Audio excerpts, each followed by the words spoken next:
Hello అందరికీ నమస్తే అండి. ఇంకా సండే కదా, బ్రేక్ఫాస్ట్ అయిపోయిన తర్వాత ఇంకా బియ్యం అయితే ముందు నానబెట్టేశాను వంట కోసం. అలాగే పప్పు కూడా నానబెట్టేశాను. రెండు నానిపోయినాయి, ఇంకా ఉడికించుకోవటమే. పప్పు కూడా ముద్దపప్పు చేస్తున్నానండి. దానికి కాంబినేషన్గా లాస్ట్ ఇయర్ చింతకాయ ఉంది కదా, ఇది ఎండు కారం అలాగే మెంతిపిండి వేసి ఇది చేస్తానన్నమాట. చింతకాయ అది కూడా రెడీ పెట్టుకున్నాను.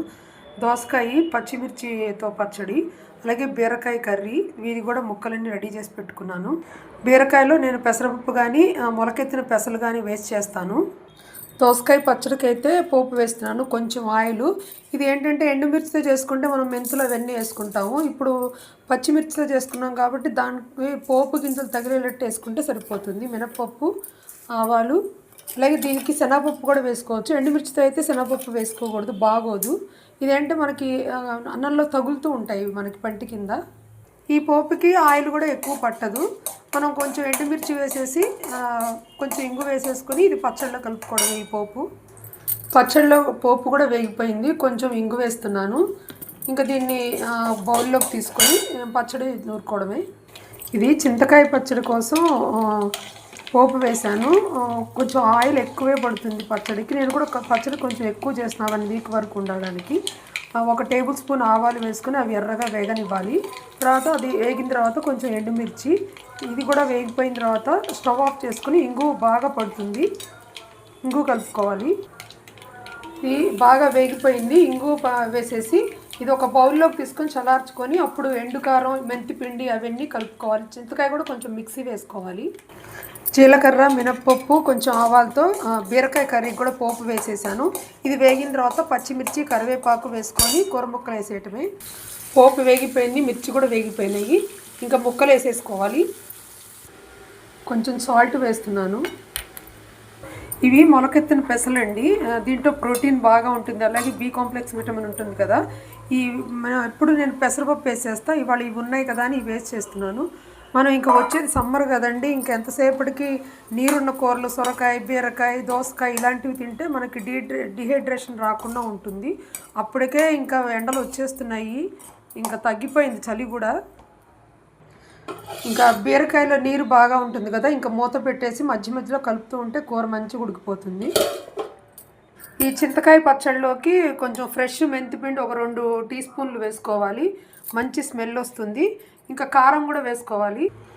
అన్నం కూడా మంచిగా ఉడికిపోయిందండి. మనం ఈ స్టవ్ మీదే పెట్టి కనుక స్టవ్ ఆఫ్ చేసి మూత పెట్టేసి ఏమన్నా తడి ఉన్నా కూడా అది కూడా ఎగిరిపోతుంది. ఇంకా పప్పు ఇంకా కొంచెం మెల్లిగా అవుతుంది. కాయలో ఉప్పు అంటే ఆల్రెడీ ఉప్పు ఉంటుంది కదా, కారం మెంతిపిండి వేసేసి మిక్సీ వేసి ఆయిల్ కూడా కలిపేసానండి. ఆయిల్ కొంచెం తక్కువైంది, కావాలంటే మనం తర్వాత కలుపుకోవచ్చు. దోసకాయ పచ్చడిలో 2 పచ్చిమిర్చి, అలాగే కొత్తిమీర ఎక్కువ పెడితే రోజువారీ పచ్చళ్ళు చాలా బాగుంటాయి. నా దగ్గర ఎక్కువ లేదు, కొంచెం వేసాను. ఇంకా చింతపండుకు బదులు ఉసిరికాయలు నేను ఒరుగులు చేశాను కదా ఎండబట్టి, అది వేస్తున్నాను. చింతపండు బదులు కొంచెం సాల్ట్ వేసుకోవాలి. మనము పచ్చిమిర్చి ఎంత తగ్గిస్తే ఉప్పు అంత తగ్గుతుందండి. మనం కారం పెంచే కొద్దీ ఉప్పు కూడా పెంచుకోవాల్సి వస్తుంది. ఉప్పు కారాలు ఎంత తగ్గిస్తే అంత మంచిది కదా. ఇంక ఇప్పుడు దీన్ని మిక్సీ పట్టుకోవాలి. మన పెద్దవాళ్ళు చక్కగా అన్ని రోళ్ళల్లో చేసేవాళ్ళు కదా. అసలు దోసకాయ ముక్కలుగా ఉండి ఎంత బాగుండేదో. ఇప్పుడు మనం ఒక చిన్నగా తిప్పినా కూడా మొత్తం ముక్కలన్నీ మెత్తగా అయిపోతాయి, అలా అయితే బాగోదు. ఇందాక మనం పెట్టుకున్న పోపు అంతా దీంట్లో వేసి బాగా కలుపుకోవాలి. పచ్చడి కూడా అయిపోయింది, పోపు వేసి కలిపేశాను.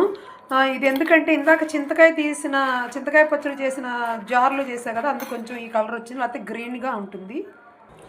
పప్పు కూడా అయిపోయిందండి. కొంచెం పసుపును సాల్ట్ వేసేసాను. సాల్ట్ ఎక్కువ వేసుకోకూడదు, మనం చింతకాయ పచ్చడి కాంబినేషన్లో తింటాం కాబట్టి మరి ఉప్పు ఎక్కువైపోతుంది, కొంచెం వేసుకోవడమే. పప్పు కూడా అయిపోయింది, కర్రీ కూడా అయిపోయిందండి. దీంట్లో మనం మొలకెత్తిన పెసలు వేసాం కాబట్టి గ్యాస్ ప్రాబ్లం రాకుండా కొంచెం ధనియాల పౌడర్ వేసుకుంటే గ్యాస్ ప్రాబ్లం ఉన్న వాళ్ళకి ఈజీగా డైజెస్ట్ అయిపోతుంది. కర్రీ కూడా అయిపోయింది. నెయ్యితో పోపు పెట్టేసి టమోటా చారు కూడా పెట్టేశాను, రసము. ఎందుకంటే నేను సండే పులుసు కానీ చారు కానీ పెడతాను. ఇవాళ అన్ని ఐటమ్స్ ఉన్నాయని చారు పెట్టాను. ఉత్తపప్పు కాంబినేషన్ కావాలి. అన్నం కూడా మంచిగా ఉడికిపోయిందండి. మనం ఈ స్టవ్ మీదే పెట్టి కనుక స్టవ్ ఆఫ్ చేసి మూత పెట్టేస్తే ఇంకేస్తా ఏమన్నా తడి ఉన్నా కూడా అది కూడా ఎగిరిపోతుంది. ఇంకా పప్పు ఇంకా కొంచెం మెల్లిగా అవుతుంది. ఇవాళ సండే రైస్లోకి ముద్దపప్పు, అలాగే దానికి ముద్దపప్పు కాంబినేషను చింతకాయ పచ్చడి, టమోటా రసం, అలాగే రోజువారీ పచ్చడి, దోసకాయ పచ్చడి, ఇది బీరకాయ కర్రీ రెడీ అండి. ఇంతేనండి వాళ్ళ cooking video, Sunday cooking video. Thank you అండి.